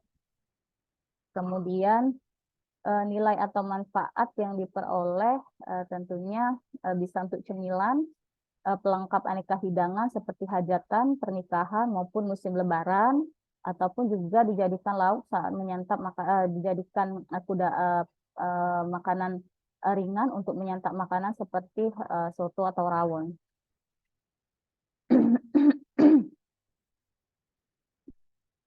produk kegunaan atau fungsi produk dibeli digunakan pada konsumen akhir ini adalah confidence good, artinya memang bahan-bahan yang digunakan itu mudah diperoleh, kemudian proses produksi sendiri tentunya untuk menghasilkan cita rasa yang khas itu diperlukan kejelian, kecermatan, serta kesabaran yang membuat selain itu juga ada sentuhan cita dari sang peraciknya. Jadi kalau masak harus ada feel-nya juga gitu. Adapun mekanisme proses kerupuk udang bisa dilihat pada bagan tersebut. Kemudian kapasitas produksi tadi saya sudah dirincikan di awal bahwa memang untuk produksi sendiri itu akan mengimbangi dengan berapa banyaknya permintaan yang ada di pasaran. Mesin dan peralatan digunakan cukup sederhana, itu mixer, kompor, wajan besar, kulkas, kipas angin, baskom, pisau, rak penjemuran, sealer, meja, ember, timbangan, dan alat transportasi. Kemudian alat baku dan bahan pembantu itu adalah sagu, udang, minyak tanah, bumbu-bumbu, biaya es, dan pengemasan plastik. Tenaga kerja, ada tenaga kerja langsung, yaitu untuk produksi dan pengemasan, ada tenaga kerja tidak langsung sebanyak 4 orang. Kemudian tanah dan bangunan, itu ada bangunan seluas 50 meter persegi dan tanah seluas 100 meter persegi. Sarana penunjang itu pemasangan internet, pemasangan telepon, dan lain sebagainya. Kemudian untuk aspek keuangan, untuk sumber dana sendiri itu diperoleh dari simpanan pokok dan simpanan wajib dari anggota. Itu dengan simpanan pokok dan semua itu sebesar 6.722.400. Ada juga modal pinjaman sebesar 10.083.600. Dengan biaya variabel itu 15.976.000, dengan biaya tetap 830.000. Jadi subtotalnya adalah 16.806.000. Dengan modal investasi 50.860.000. Adapun kebutuhan modal kerja itu sebesar 16.806.000 yang seperti di awal, itu rinciannya, pembagiannya. Kemudian proyeksi keuangannya itu ada 3 performa: laporan keuangan, neraca, laba rugi, dan cash flow. Jadi untuk periode produksi itu sebanyak 1 tahun, 12 bulan. Periode proyek itu 3 tahun, hasil hari kerja per bulan itu 20 hari, kapasitas produksi itu 29 kilo per hari, kebutuhan udang per hari 20 kilo, sagu 20, minyak tanah. Kemudian kerupuk udang per bulan produksinya ada 580, kemudian kerupuk udang per tahun 6.960. Kemudian penggunaan input harga sagu masing-masing bisa dilihat dengan tingkat suku bunga per tahun itu 14%. Jangka waktu kredit modal usaha itu 12 tahun untuk modal kerja di awal, tapi kalau untuk investasi itu 36 bulan atau 3 tahun. Kemudian untuk biaya investasi itu ada perizinan di situ, bangunan, tanah, mixer, kompor dengan umur ekonomis bervariasi, ada 3 dan 5 tahun. Kemudian alat transportasi dan bangunan itu 5 tahun, selebihnya adalah 3 tahun umur ekonomisnya. Kemudian biaya operasional sendiri, ada biaya variabel, di sini ada bahan baku, sagu, kemudian udang, kemudian bahan pembantu, minyak tanah, bumbu, dan biaya es, kemudian bahan pengemasan, pengemas plastik. Untuk tenaga kerja langsungnya itu ada untuk produksi dan tenaga pengemas. Kemudian biaya tetap, listrik, telepon, ATK, penarik, internet, bensin, dan biaya lainnya dengan total biaya operasional adalah 16.806.000 rupiah. Untuk laporan laba rugi sendiri pada tahun pertama itu penerimaan di produksi kemplang udang pipi itu 67.200.000 kemudian ulir juga seperti itu. Untuk stick adalah 60.840. Hal ini disebabkan karena ada perbedaan jumlah produksi. Kemudian dengan total penerimaan adalah 194.880.000. Kemudian pengeluarannya adalah 176.762.877 dengan biaya variabel yang sudah dijelaskan di awal itu sebanyak 105.369.600 dan biaya tetap 7.968.000. Ada depresiasi dan angsuran bunga yang sudah dihitung di situ.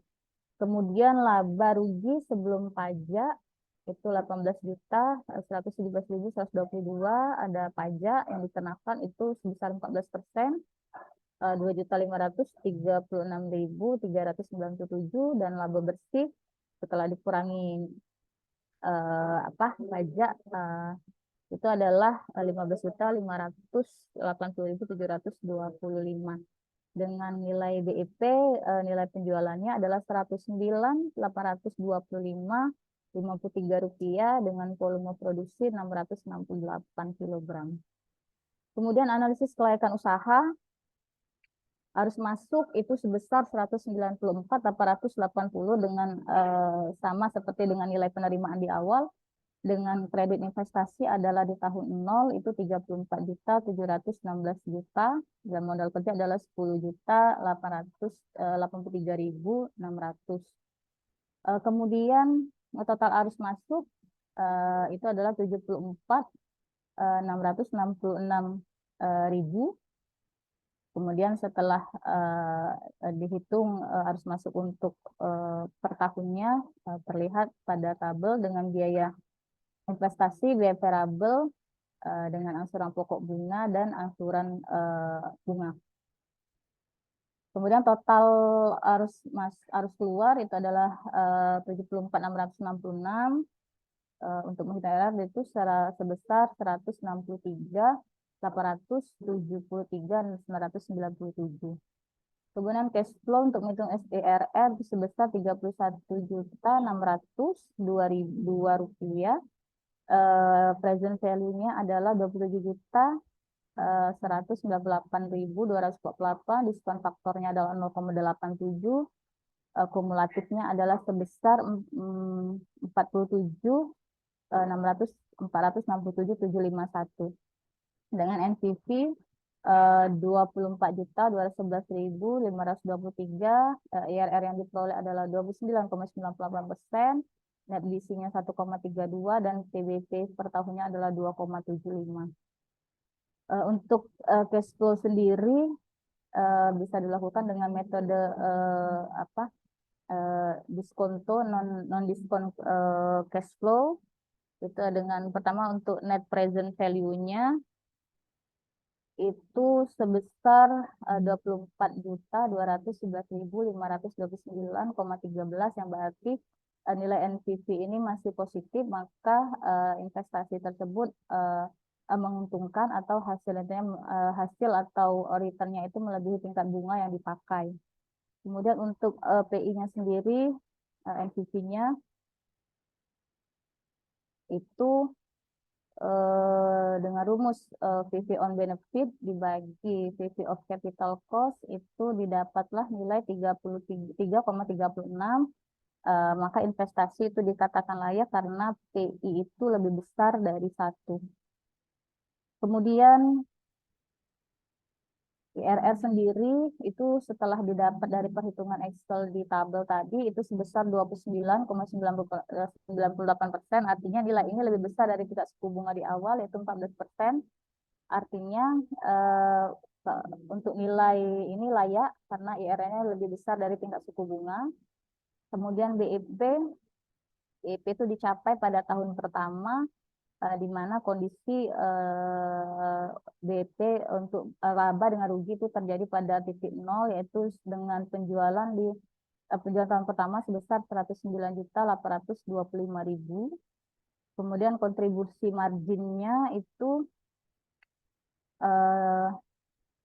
dengan nilai 41.510 pada tahun pertama. dan tahun kedua adalah 51.888.000. Artinya dari tahun ke tahun ini cukup mengalami kenaikan. Kemudian analisis sensitivitasnya sendiri ini sama dengan nilai RRR yaitu 29,98%. Artinya nilai usaha ini masih layak untuk dijalankan karena masih lebih besar nilainya dari suku bunga pinjaman yang sebesar 14%. Itu saja Bapak Ibu paparan dari saya. Mohon maaf jika ada kekurangan. Saya akhiri. Wassalamualaikum warahmatullahi wabarakatuh.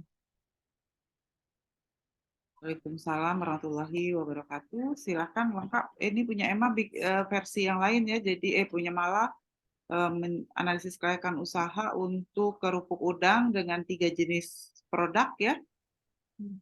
Kemudian masa waktunya umur ekonomisnya 3 tahun. Silakan kalau ada yang ingin bertanya terkait usaha yang akan dikembangkan Mala, sebetulnya dari sini nanti bisa disusun BMC-nya juga. Ya, silakan, Bapak Ibu.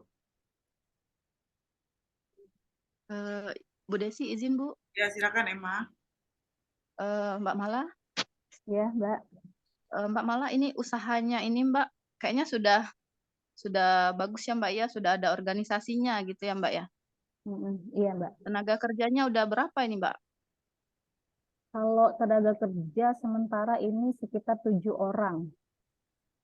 Sudah banyak ya Mbak ya? Sudah cukup Dalam banyak. skala 3 tahun ya Mbak ya? Iya, dalam skala 3 tahun. Dari analisis kelayakan ini Mbak, apa ya? Ini yang punya apa Mbak? Siapa? Maksudnya mitra Mbak ya ini ya? Iya. Mitra ya Mbak ya? Yang punya mitra. Jadi pas saat jadi mitra ini adakah mereka rencana untuk pengembangan usahanya misalnya seperti apa? Karena dilihat dari sini kayaknya sudah go ya Mbak ya, go nasional tadi katanya ya. Jadi Prepare-nya adakah go nasional. apa Mbak? Prepare-nya untuk go nasional. Oh, prepare-nya untuk go nasional. Nah, Iya. jadi kalau sudah go nasional kan artinya sudah banyak ya Mbak ya rantainya, apa namanya, saluran-saluran untuk supply pemasarannya itu ya Mbak ya. Nah, jadi kan dari sisi ini kan artinya sudah ada rantainya masing-masing sehingga kita manajemennya mungkin harusnya sudah ada gitu ya Mbak ya. Nah, ini maksud saya adakah mereka kepikiran untuk pengembangan usaha Mbak? Kalau dilihat dari runtunan Mbak tadi kan itu kan marketing mix-nya sudah full ya, 7 poin itu sudah terpenuhi gitu ya Mbak ya. Nah, jadi kalau misalnya dari sisi pengembangannya itu gimana gitu Mbak? Ini itu saja Mbak. Baik, makasih Emma. Silakan yang lain. Ria mungkin, Pak Darwan, Mary. Ya, Bu Mala, izin Bu Iya, Pak. Desi.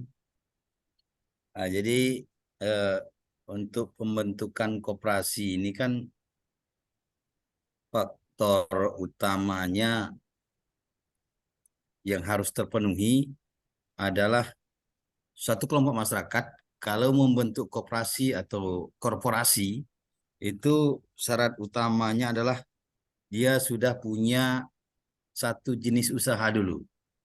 Minimal dia satu jenis usaha walaupun kecil, walaupun skalanya mungkin masih RT, tetapi dia harus punya satu jenis usaha. Ini tadi sudah disampaikan bahwa terjadinya pembentukan koperasi ini tadi binaan Bu Mala ya. Benar Bu Mala ya? Iya, Nah, Pak. awal dari apa namanya terbentuknya ini, apakah jenis usahanya memang ini dan apa namanya bentuk usahanya dulu seperti apa Bu Mala? Karena ini akan apa namanya mungkin akan dikembangkan kan ke selanjutnya. Dan pengembangan koperasi ini untuk membuka cabang-cabang tempat lain misalnya, apakah mungkin dimungkinkan Karena misalkan ini di Sungsang, nanti untuk yang pemenuhan kebutuhan yang di tempat lain, mungkin di Linggau atau di provinsi lain, itu ada nggak nanti peluang untuk pengembangannya? Bagaimana pengembangannya dengan koperasi ini maksud saya? Apa membentuk koperasi lagi di Jambi? Misalnya? Mungkin itu Bu Mala, makasih.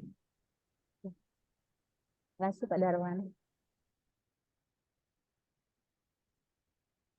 Oke, silakan. Ada satu lagi mungkin setelah Pak Darwan? Nggak ada? Kalau nggak ada dijawab dulu. Malah silakan. Ya, baik. Terima kasih Bu Desi, Pak Darwan, dan Mbak Emma. Mungkin yang pertama yang Mbak Emma ya, mengenai pengembangan usaha ya. Kalau pengembangan usaha sendiri, Mbak, kalau terlihat dari reseller atau pemasaran, ini memang diharapkan untuk bisa berkembang sampai bisa memenuhi seluruh wilayah provinsi lain ya Mbak ya. Nah, namun memang dalam perluasan usaha tersebut kita harus mencari memang reseller-reseller yang produktif gitu. Jadi kita berusahanya reseller produktif ini dalam artian ya kita tidak bisa hanya menerima reseller saja, namun sampai stagnya nanti tidak berjalan di sana. Karena kan walaupun memang ini bentuknya adalah produk turunan yang tahan lama, namun modal kan terus berputar seperti itu. Nah, jadi hal-hal yang ini yang memang kita kita minimalisir dari nanti ada penanggung jawab bagian pemasaran itu akan memilah pengembangan dari reseller-reseller pemasaran tadi. Jadi semua lini akan kita masuki baik online maupun online offline karena sebenarnya yang akan kita inisiasi ke depan selain kerupuk ini mungkin kemasannya mungkin kalau kita lihat di tempat makan soto ada yang plastik-plastik 5.000 seperti itu Bu ya. Nah, kalau memang ini memungkinkan nanti mungkin terkait juga dengan pembicaraan dari Pak Darwan tadi mungkin ciki-ciki udang yang memang khas dari kita itu bisa kita kembangkan lagi snack-snack udang seperti itu. Untuk Pak Darwan, cikal bakal awalnya kenapa koperasi ini dibentuk pertama ya karena memang rata-rata penduduk di Sungsang itu adalah nelayan tangkap Pak. Nelayan tangkap ini kan produktivitasnya dalam hal hasil laut itu tinggi gitu. Jadi melaut menghasilkan hasil tangkapan salah satunya udang dan ini banyak biasanya. Banyak. Jadi banyak itu untuk kapasitas storage mereka kan masih terbatas di sana.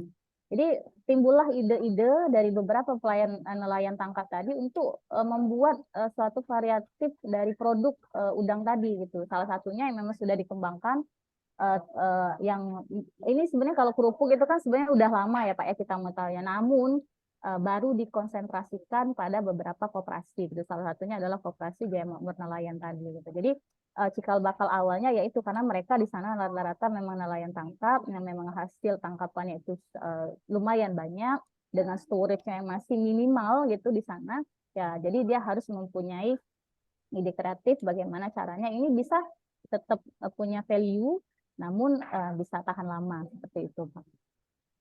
Untuk cabang di tempat lain ini seirama ya dengan Mbak Emma tadi sebenarnya sama gitu Pak. Untuk pembukaan cabang koperasi itu memungkinkan saja Pak. Mau dia cabang koperasi di di wilayah beda kota atau kabupaten atau beda provinsi itu memungkinkan ke depannya. Namun tentu saja dalam menentukan pembukaan cabang kita harus mempunyai satu visi dan misi di wilayah yang tepat akan kita buka cabang tadi kan.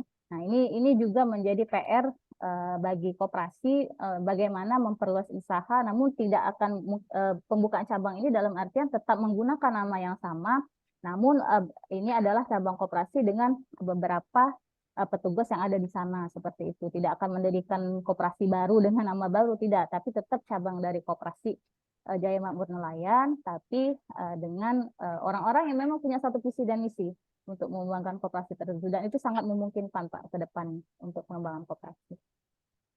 Baik, itu saja dari saya, Mbak Emma, Pak Darwan. Ada lagi yang mau nambah, mungkin Mary atau Lia?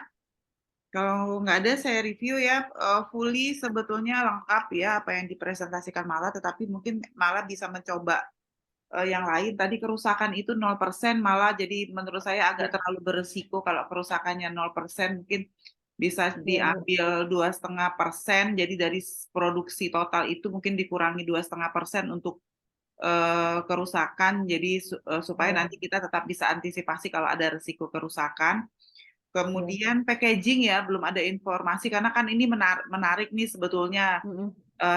Pertanyaan Pak Darwan dan Emma juga sudah mengarah karena ini totally sebetulnya dari sisi kelayakan itu ternyata layak, berarti kita sudah harus susun ke depan itu rencananya kayak apa. Termasuk juga tadi salah satunya yang perlu difikirkan adalah packaging. Mungkin packagingnya tidak Ya. lagi misalnya nih kemasan plastik, sudah kayak ya nanti ke depan lah. Mungkin bisa masuk juga nanti ke dalam komponen biaya jika kemudian packagingnya itu menjadi lebih ya kayak usaha-usaha sekarang ya yang packagingnya itu udah pakai yang misalnya aluminium, misalnya mungkin Ya, akan standing pouch.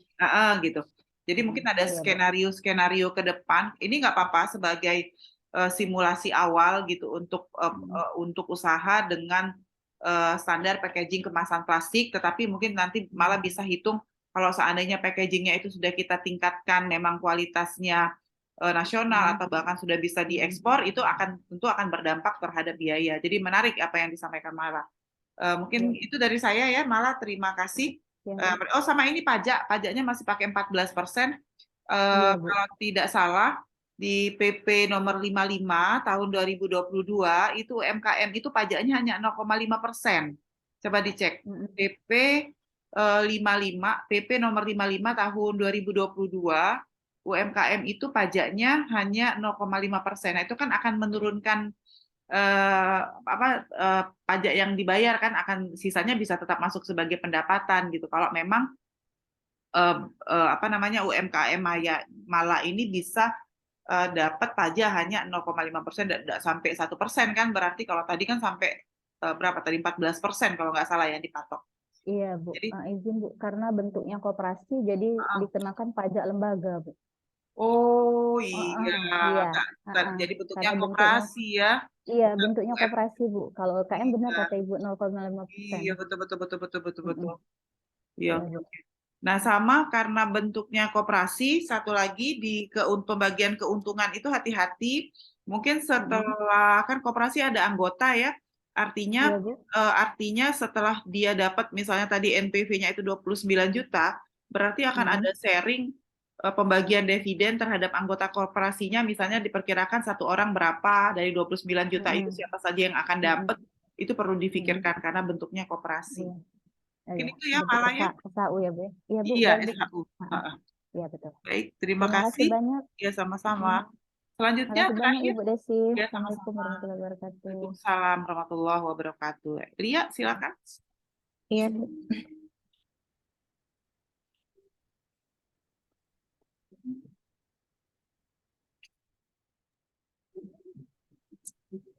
ya, baik, terima kasih atas kesempatannya Bu Desi dan rekan-rekan sekalian. Saya akan menampilkan BMC saya. Sebenarnya sih ini BMC-nya masih sebenarnya sederhana ya, karena saya mengambil contoh untuk usaha pempek. Ini bisa dilihat di layar Bapak Ibu. Jadi di sini bisnis model kanvas saya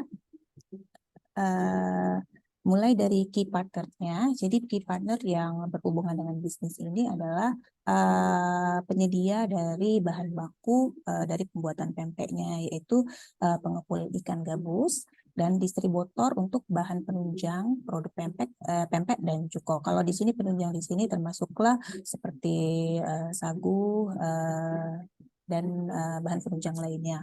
Kemudian kalau untuk key activities-nya atau kegiatan utama dalam usaha ini adalah penjualannya, pertama sekali adalah pasti adalah mengolah ikan gabus itu menjadi berbagai varian pempek dan turunannya. Kemudian yang kedua adalah membuat produk dengan cita rasa nikmat dan mempertahankan cita rasa tersebut. Kemudian aktivitasnya yang lainnya adalah dengan cara penjualan produk itu secara online dan offline. Untuk key resources-nya di sini saya masukkan beberapa sumber daya, yaitu pertama sudah pasti adalah sumber daya manusianya, itu adalah yang membuat pempeknya, kemudian alat produksi pembuatan pempek, kemudian tempat usaha dan finansial untuk sebagai modalnya. Kemudian key proposition-nya yang pertama adalah lokasi usaha yang strategis, bersih dan nyaman, kemudian kualitas dari bahan baku, yaitu ikannya yang segar, dengan tujuan adalah untuk menghasilkan pempek yang enak juga. Kemudian pelayanan yang ramah dan cepat, serta harga terjangkau. Kemudian untuk customer relationship, ini ada beberapa yang bisa dilakukan. Yang pertama adalah, sudah pasti adalah kontak person dari pemilik usahanya, kemudian ada juga bisa memberikan promo diskon pada aplikasi pesan antar, kemudian pembayaran secara cash dan online, bisa juga membuat konten di medsos dan menggunakan promo giveaway. Dan untuk consumer segmennya ini adalah sudah pasti kalau pempek itu bisa dikonsumsi untuk semua kalangan, tua, muda, pria, wanita, kemudian dari berbagai golongan ekonomi yang rendah, tengah, dan menengah atas. Dan juga pempek ini juga selain untuk masyarakat lokal juga berpotensi untuk wisatawan domestik dan luar negeri. Kemudian untuk channel di sini adalah jalur pemasaran yang digunakan. Yang pertama, yang sudah kita pasti tahu kalau untuk produk makanan yang paling sering itu dipakai adalah dengan menggunakan aplikasi pesan antar. Di sini menggunakan GoFood, GrabFood, ShopeeFood. Kemudian ada lagi menggunakan media sosial ya, bisa menggunakan Instagram, Facebook, WA, dan sekarang ini yang mungkin baru-baru ini adalah menggunakan media TikTok. Kemudian ekspedisi pengiriman paketnya itu juga sebagai jalur pemasaran kita, karena bukan hanya masyarakat lokal yang menjadi customer segmennya, tetapi juga untuk wisatawan domestik dan di luar negeri jika memungkinkan. Kemudian untuk festival kuliner ini sebenarnya tambahan saja Bu, karena sekarang lagi boomingnya itu banyak sekali di mal-mal itu yang mengadakan festival kuliner Bu. Jadi mungkin itu bisa jadi salah satu jadi jalur pemasarannya. Kemudian untuk cost structure-nya ini ada beberapa, mungkin di sini saya tidak rapih menyusun mana bagian biaya tetap dan biaya variabel, tapi ada beberapa di sini, termasuk biaya bahan baku, gaji karyawan, biaya BBM, biaya pengemasan, biaya bahan penunjang, biaya iklan atau endorse, karena di sini untuk jalur pemasarannya itu menggunakan selebgram, kemudian biaya listrik dan PDAM, kemudian biaya peralatan produksi, dan biaya pulsa atau kuota.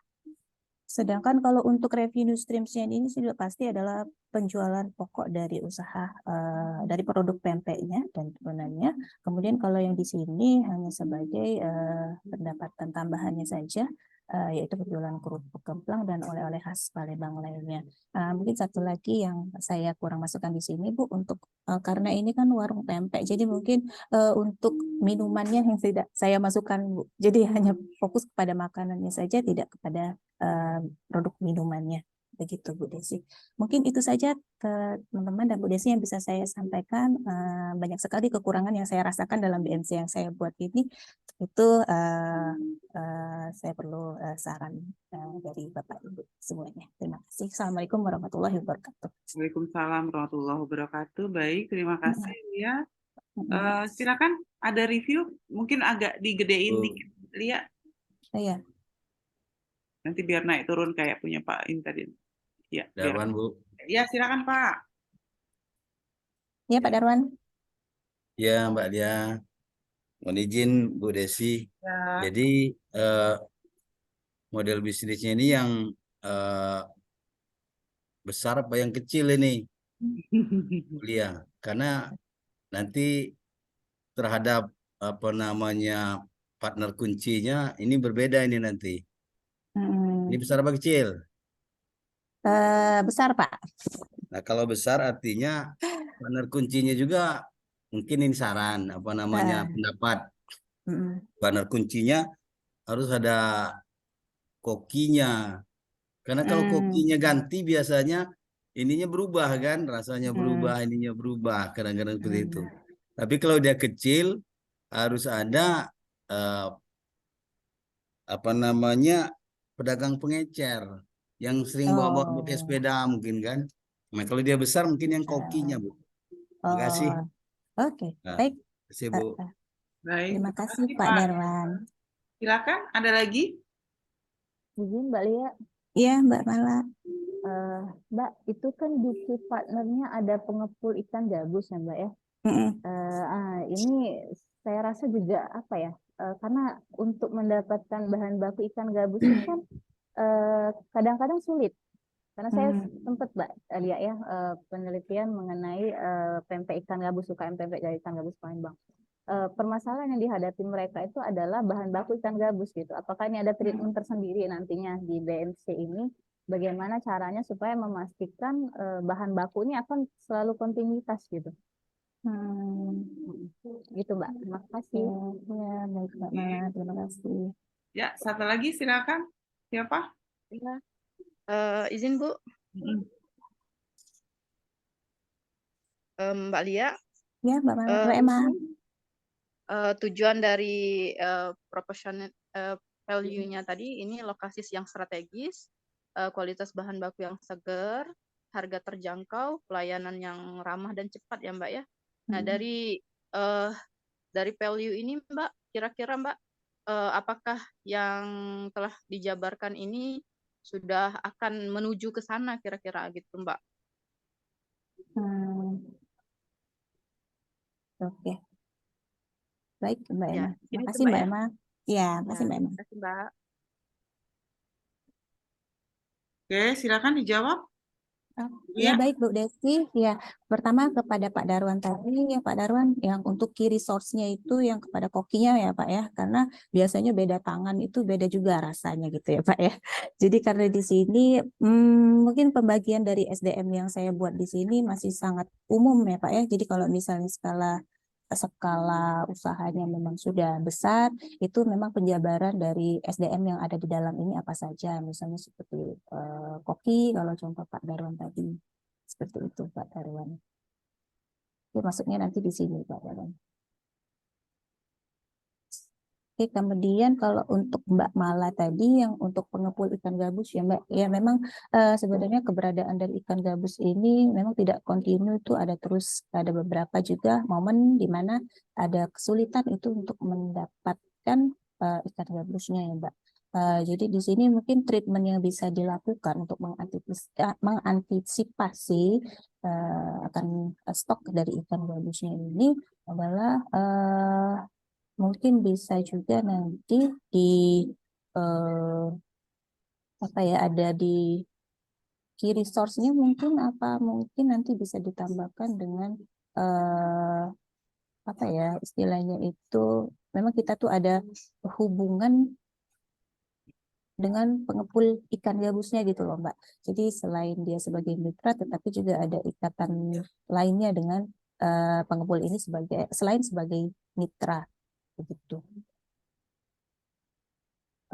Kalau Mbak Emma tadi yang key proposition ya Mbak ya, kalau yang saya sebutkan di sini memang tujuannya sudah mengarah ke sana Mbak Emma, tapi yang apa ya, kalau untuk lokasi yang strategis, bersih dan nyaman itu memang sudah yang harus duluan gitu ya, yang harus duluan tersedia, kemudian juga harus menjaga kualitas dari bahan baku yang segar karena nanti berpengaruh kepada produk yang akan dihasilkan pempeknya gitu. Kalau yang pelayanan yang ramah dan cepat ini memang lebih kepada bagaimana cara menservis customer dengan memberikan pelayanan yang ramah dan cepat tadi. Kalau harga terjangkau, saya rasa kalau berbicara mengenai harga terjangkau, kalau untuk rasa pempek yang lezat atau nikmat dan juga berasal dari ikan gabus, itu sekarang rata-rata memang harganya mungkin di atas 3.000 gitu. Memang jadi terjangkaunya itu berdasarkan dari bahan baku dari pembuatan pempeknya. Begitu memang, tapi ini sudah mengarah kepada yang akan dilakukan seperti itu Mbak Emma. Begitu Mbak Emma. Itu Bu Desi jawaban dari saya. Baik, terima kasih Lia. Jadi saya ini sedikit ya. Ya. Sebetulnya kalau tadi ketika Pak Darwan tanya ini untuk usaha besar atau usaha kecil, kalau jawabnya kecil tadi sebetulnya menurut saya BMC ini udah lengkap sebetulnya gitu. Jadi kalau apa ya? Karena untuk usaha, menurut saya ya, kalau usaha ini adalah usaha kecil, point to pointnya tuh udah masuk semua, termasuk juga Lia menempatkan customer relation, channel, tempat-tempatnya tuh udah pas semua gitu untuk yang kasus Lia ini. Mungkin karena usahanya kecil gitu ya, sehingga menjadi lebih mudah untuk ditempatkan. Kalau punya Pak Darwan tadi kan karena ada finansialnya, karena ada ekonominya, sehingga memang harus betul-betul tepat ini masuk di key activities atau masuk di customer relation, kan jadi agak bingung gitu. Nah, kalau ini kan karena kalau tadi jawabnya adalah usaha kecil, menurut saya point to point di setiap item ini menjadi clear gitu sebetulnya gitu Lia. Nah, hanya memang mungkin yang perlu disampaikan tadi kan Lia menyatakan yang perlu ditambahkan itu yang tampaknya belum masuk terkait dengan ada opsi untuk penjualan secara online. Nah, itu mungkin perlu masuk juga sebagai sebagai key activities atau sehingga nanti maksud saya tidak ada informasi bagaimana sih sebetulnya empek-empek ini dikemas sehingga nanti untuk yang online itu dia juga aman untuk bisa disampaikan secara online. Nah, itu perlu ditambahkan. Untuk cost structure ya, betul tadi memang ini jadi detail, tetapi kita menjadi tidak punya informasi komponen atas tetapnya apa, variabelnya apa, kira-kira gitu. Itu belum masuk. Mungkin itu saja, apalagi tadi. Oh iya, untuk key partners, karena tadi saya ngebayanginnya usaha kecil gitu ya, mungkin nggak sih kita kerjasama sama BUMN, kemudian sama perbankan untuk bisa jadi salah satu entry point untuk dapat bantuan dana pengembangan UMKM seperti itu gitu. Jadi key partnernya itu bisa saja adalah BUMN dalam konteks penyediaan dana bantuan pengembangan UMKM-nya, kira-kira gitu. Itu dari saya. Baik, terima kasih. Ya, terima kasih Bu Desi. Sama-sama. Ada tambahan lagi Bapak Ibu yang lain terkait presentasi kita hari ini? Baik, kalau tidak ada, mungkin saya tutup ya presentasi kita hari ini. Silakan nanti diperbaiki dan mohon kalau bisa Rabu pagi sudah disubmit di e-learning di kuliah ke-16 boleh, sehingga nanti terakhir saya tutup kuliahnya. Terima kasih atas perhatiannya. Semoga materi yang saya sampaikan selama perkuliahan bermanfaat untuk Bapak Ibu nanti mengembangkan ilmu pengetahuan. Tentu sebagai dosen saya juga menyadari saya punya banyak kekurangan, jadi mohon maaf lahir dan batin atas segala kekurangan. Semoga nanti bisa ketemu lagi dalam kondisi offline ya. Saya tutup kuliahnya, mohon maaf lahir dan batin. Wassalamualaikum warahmatullahi wabarakatuh. Waalaikumsalam Waalaikumsalam warahmatullahi Terima kasih Bu wabarakatuh. Desi. Terima kasih Bu Desi. Terima kasih Bu Desi. Ya, Semoga saya sehat langsung terus. Izin, Bapak izin. Salam, makasih.